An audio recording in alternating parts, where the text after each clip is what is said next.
साधक और सिद्ध इनमें अंतर है। जो साधक कोटि के जीव हैं, भगवान ने कृपा पूर्वक यदि उन्हें कोई विशेष कार्य न सौंप रखा हो तो वे अर्थ के संपर्क से धन और धनिक इन दोनों के धन और धनिक इन दोनों के संपर्क से अपने को बचा कर रखें तो भजन विक्षेप रहित हो जाएगा। फिर भजन में कोई विक्षेप नहीं आएगा। परमार्थ की कामना से भी धन के संग्रह की बात भजन करने वाले साधक के चित्त में नहीं आनी चाहिए। धर्मार्थम यस्य वित्तेहा वरम तस्य निरीहता प्रक्षालनाद्दीपम तस्य दूराद स्पर्शनम वरम। ये महाभारत का श्लोक है। हम प्याऊ लगवाएंगे और हम अमुक काम करेंगे, अमुक अतिथि गृह बनाएंगे या आश्रम बनाएंगे अथवा बहुत से लोगों कार्य के ये करेंगे। इसके लिए भी जिसके चित्त में धन की अभिलाषा है तो भगवान महर्षि व्यास कर रहे, अच्छा है एक बार धन से निरीह हो जाए, इच्छा रहित हो जाए। क्यों बोले प्रक्षालनाद्दीपंकस्य दूराद स्पर्शनम वरम। कीच में पैर धसाकर धो लिया जाएगा, इसकी क्या जरूरत है। इससे अच्छा है कीच में पैर धसाया ही न जाए। धन और धनिकों के संपर्क से अपने आप को बचा लेना चाहिए। धन के संपर्क से दूर रहे, भजन ठीक बनेगा। और भगवान ने जिन्हें विशेष लोकोपकार और सेवा के लिए भेजा है उन महापुरुषों की बात अलग है। बहुत प्रसिद्ध घटना है। निम्बार्क संप्रदाय के आचार्य चरण श्री स्वामी परशुराम देवाचार्य जी महाराज।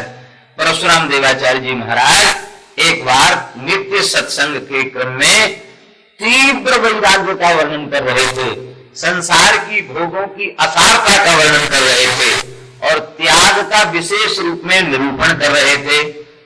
कथा पूरी हो गई। एक महात्मा एकांत में पहुंचे, बोले वाह महाराज क्या बढ़िया महल में बैठे हो, ठाट बाट से गद्दा तकिया लगा के, अपने तो बढ़िया रेशमी अचला बांधे हो और हम लोगों को त्याग वैराग्य का उपदेश दे रहे हो। यदि ऐसी ही बात है, भोग असारे, तो आप इनमें फंसे क्यों, छोड़ छाड़ के चलो मानती, भजन करो जंगल में। तो परशुराम देवाचार्य जी महाराज बोले कि ये इसके पीछे मेरे चित्त में कोई भी संकल्प नहीं है और कोई प्रयास नहीं, कोई चेष्टा नहीं, ये भगवान की इच्छा है। बोले भाई कहने वाले ऐसा ही कहा करते हैं, छोड़ के दिखाओ तब ना हम जाने कि आपकी बात सही है अपने स्थान पर। तो श्री परशुराम देवाचार्य जी बोले भगवान और भगवान के भक्त यही जीव को माया से मुक्ति दिलाने वाले हैं। भगवान ने बड़ी कृपा की, आप पधारे। दिन में तो हमारा भागना कठिन है, रात को भाग चलेंगे। ठीक। अब रात को जब चलने की बारी आई तो वो महात्मा बोले कि कुछ रख लो साथ में खर्च पाने के लिए। अरे बोले जब खर्च पाने के लिए ही रखना था तो स्थान छोड़ के क्यों जाए, चलो ठीक है चलो। अब रात में भागने लगे। बोले कुछ है चना चवेनी कुछ है। अरे बोले जब चना चवेने ही गांठ में बांधना था तो स्थान क्यों छोड़ा। बाल भोग, राजभोग, उत्थापन भोग, शयन भोग, चकाचक ठाकुर जी का प्रसाद मिलता, क्यों छोड़ा। अब तो भाग चलो यहाँ से। पूरी रात उस साधु के साथ परशुराम देवाचार्य जी महाराज जंगलों में भागते रहे। भागते भागते राजस्थान की घटना है। तो जहां वर्तमान काल में शलेमाबाद है, यहाँ आकर श्री परशुराम देवाचार्य जी महाराज बैठे एकांत जंगल पा करके बोले यही भजन करेंगे। अब वो साधु बोला महाराज हम तो बहुत व्याकुल हैं, भूख प्यास के मारे, कुछ भोजन लाओ। अगर भोजन ही करना था तो स्थान क्यों छोड़ा।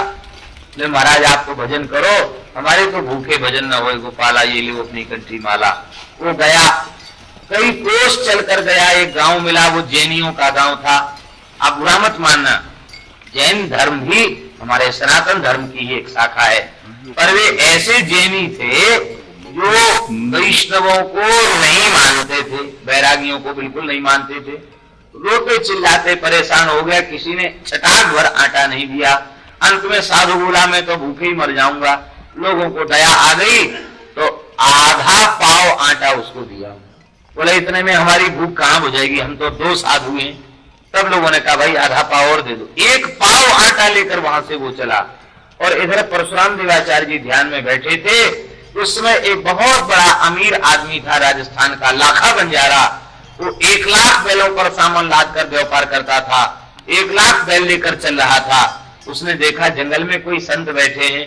अब तो महाराज गया चरणों में साष्टांग, अरे ये तो सदगुरुदेव भगवान श्री परशुराम देवाचार्य जी महाराज हैं।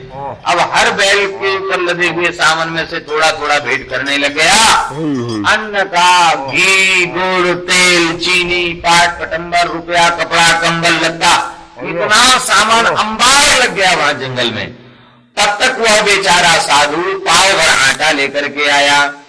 और श्री परशुराम देवाचार्य जी महाराज कीर्तन करा, सब कीर्तन कर रहे थे, कथा हो रही थी वहां। उसने दंडोत किया, बोले महाराज ठाकुर जी की इच्छा है आपके लिए, वस्तुतः आप सच्चे अर्थों में विरक्त हैं, इसलिए अब आप जहां विराजे वहीं आपके लिए तो सर्वत्र मंगल ही मंगल है। साधु नतमस्तक हो। इसमें आप लोग यह मत समझना इस चरित्र कि वे अपने किसी आदर, सम्मान, यश, प्रतिष्ठा की कामना से उन्होंने इस सिद्धि को प्रकट किया, पर इसके पीछे एक बड़ा विलक्षण रहस्य है। तो ये है कि साधु सत्य के उपासक होते हैं। भगवान सत्य स्वरूप हैं और सत्य स्वरूप भगवान की उपासना करने वाले भक्त, संत, महापुरुष वे प्राणपण से सत्य का निर्वाह करते हैं।